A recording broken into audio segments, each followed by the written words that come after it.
주가 참 평안을 내게 주시리. 그 손 못자국만 져라. 그 손 못자국만 져라. 그 손 못자국만 져라. 주가 널 지키며 인도하시리.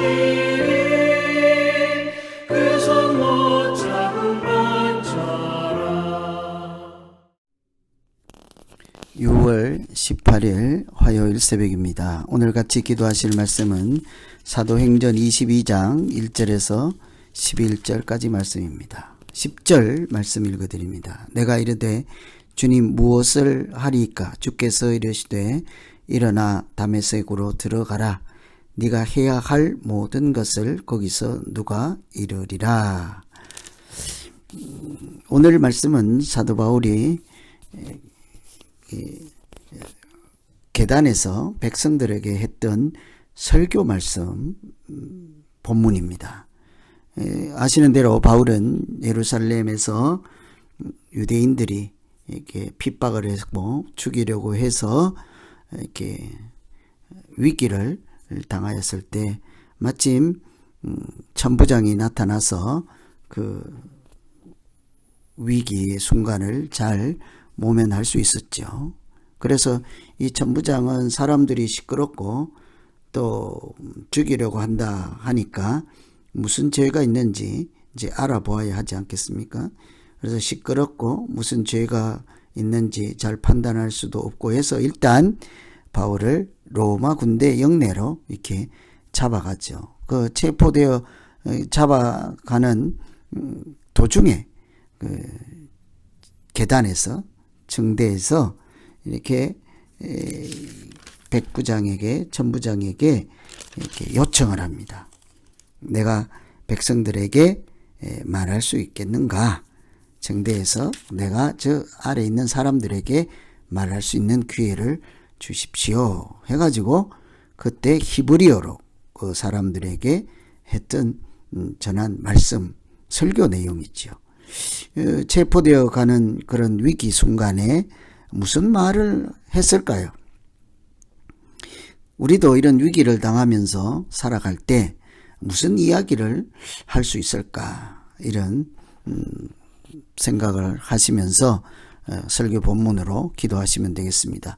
첫째는 사도 바울이 하는 얘기는 죄인도 부르시는 하나님을 소개하였습니다. 7절에 보시면 내가 땅에 엎드려져 들으니 소리 있어 이르되 사울아 사울아 네가 왜 나를 박해하느냐 하시거늘. 사도 바울은 부형들아 들으라 하고 나도 하나님을 아는 사람이고 나도 열심히 있었던 사람이다. 얼마나 하나님을 열심히 섬겼는지 예수 믿는 사람들을 박해하고 핍박하고 잡아오기 위해서 공문서까지 들고 이웃나라 다메섹까지 갔다 오는 열심으로 하나님을 아는 사람이다. 그 앞 자기를 박해하는 사람들과 똑같은 열심이 있는 사람이라는 거죠. 옛날에 그런 예수 믿는 사람을 당신들처럼 지금 당신들이 하는 것처럼 나도 그렇게 박해했던 사람이다. 그런데 무슨 일이 일어났는고 하니 하나님께서 나 같은 죄인도 부르시고 이렇게 네가 왜 나를 박해하느냐 하고 책망을 하시면서 나를 불러주셨다. 그래서 그때부터 하나님께서 나 같은 죄인을 불러 하나님을 알게 하시고 영적인 눈과 귀를 열어주셔서 오늘날 내가 있는 것이다. 이렇게 잘못된 열심으로 세상을 잘못 살고 있는 사람까지도 하나님은 이렇게 불러주시고 인생을 제대로 살아갈 수 있도록 하나님을 제대로 알 수 있도록 그렇게 용서하시고 또 회개할 수 있도록 인도하시는 분이십니다. 이런 얘기를 하는 거죠. 그러니 그들에게도 지금 기회가 있다. 당신들도 하나님이 찾고 계신다. 부르시고 계십니다.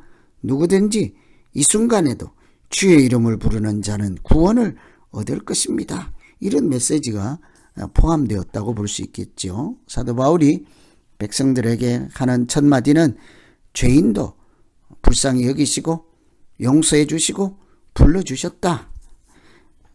두 번째는 새로운 길로 인도하시는 하나님을 그들에게 소개를 하죠. 10절에 보시면 내가 이르되 주님 무엇을 하리까? 주께서 이르시되 일어나 다메섹으로 들어가라. 네가 해야 할 모든 것을 거기서 누가 이르리라. 그 예수님을 만난 사도 바울이 이제 그럼 어떻게 할까요 하니까 일어나 가라.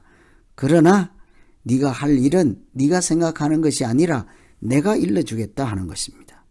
하나님은 이처럼 우리가 잘못된 열심으로 세상을 살아가고 있을 때 그 방향을 바꾸어 주시는 분입니다. 나의 계획대로 살아갈 때 하나님의 계획이 있음을 알게 하시고 그 계획을 따라 살게 하시는 분이 하나님이시죠. 예수를 만난 사람은 틀림없이 인생의 방향이 달라집니다. 살아가는 삶의 내용도 달라지죠. 마음에 담고 있는 것도 달라집니다. 생각하는 모양도 달라지죠. 그래서 참 예수 믿는 사람들에게 하나님이 은혜를 주시면 사실은 모든 것이 달라져서 새로운 피조물이 되었다고 합니다. 거듭났다고 하잖아요. 옛날에는 자기를 위해서 가족을 위해서만 살던 사람들이 하나님을 위해서 사는 인생을 발견하게 됩니다. 하나님께 영광을 돌리는 것을 생각하게 되죠. 그래서 이 하나님은 이렇게 하나님을 만난 사람 누구에게든지 새로운 인생길로 인도해 주시고 일어나 가라. 그러나 가서 해야 할 일은 내가 알려준다. 하나님이 인도해 주신다. 하나님께서 말씀해 주신다. 그러니 우리는 사실은 하나님의 명령을 받고 사는 사람들이죠. 하나님의 말씀을 받고 사는 사람들입니다.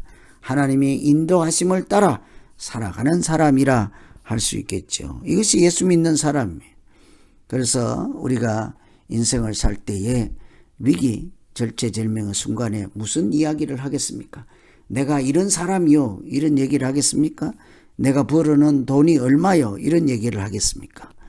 내가 믿는 하나님은, 내가 아는 하나님은 이런 분이십니다. 당신들도 그 하나님을 믿기만 하면 나같이 이런 자유함을 얻게 될 것이고 하나님의 자녀로 살아가는 복을 누리게 될 것입니다. 이런 얘기를 하는 거예요. 그래서 누구든지 자기 인생 가운데 아름다운 이야기를 담고 있고 그 이야기를 누군가에게 전할 수 있는 사람이 복된 사람이지 않겠습니까? 인생을 잘 사는 사람이라 할 수 있겠습니다. 그래서 오늘은 사도 바울은 체포되어서 붙들려 가는 과정 가운데 도중에도 잠시 말미를 달라, 내가 말씀을 전할 수 있게 해달라 하고는 자기의 억울함이나 이런 것을 얘기하는 것이 아니라 내가 만난 하나님은 죄인까지도 용서하시고 불러주시고 새로운 인생길로 인도하시는 은총의 하나님이십니다. 사랑의 하나님이십니다. 살아계신 하나님이십니다. 여러분도 그 하나님을 알게 되고 하나님을 영접하여 누구든지 예수를 그리스도라 고백하는 사람은 새로운 피조물로 살아갈 수 있게 구원받는 은혜가 충만하게 될 것입니다. 이것이 우리의 신앙 고백이요, 우리가 살아가는 삶의 방향이요, 삶의 내용이 되기를 간절히 기원합니다. 오늘 이 말씀 생각하시면서 우리 이제 각자 자기의 믿음을 살피고 자기의 기도 제목 가지고 같이 한번 기도하겠습니다. 하나님 아버지, 사도 바울은 고난을 당하는 중에 끌려가면서도 잠시 나에게 기회를 달라, 시간을 달라 하고 하나님 말씀 전할 기회를 이렇게 찾았습니다. 우리가 일어서나 앉아나 들어가나 나오나 주의 말씀으로 복음을 증거하고자 하는 열심 있는 믿음 되게 하여 주시고 어디에서든지 무슨 이야기를 하든지 내 입에서 죄인도 부르시고 용서하시는 사랑의 하나님을 고백할 수 있는 그런 믿음을 허락하여 주시옵소서. 뿐만 아니라 우리가 무엇을 해야 될지도 모르고 또 잘못된 일에 잘못된 인생의 방향을 가지고 방황하고 이렇게 죄인으로 살아갈 때 하나님 깨워주시고 책망하시고 새로운 지평을 열어주셔서 생명의 길로 나아갈 수 있도록 주여 도와주시옵소서. 우리가 이제는 오직 하나님만 바라보게 하시고 하나님 푯대를 향하여 나아갈 수 있게 하여 주시고 이 사명, 하나님이 주신 일, 그 일을 마치려 하면은 조금도 무엇도 목숨도 두려워하지 아니하고 오직 담대한 믿음으로 나아가는 우리 모두 되게 하여 주시옵소서.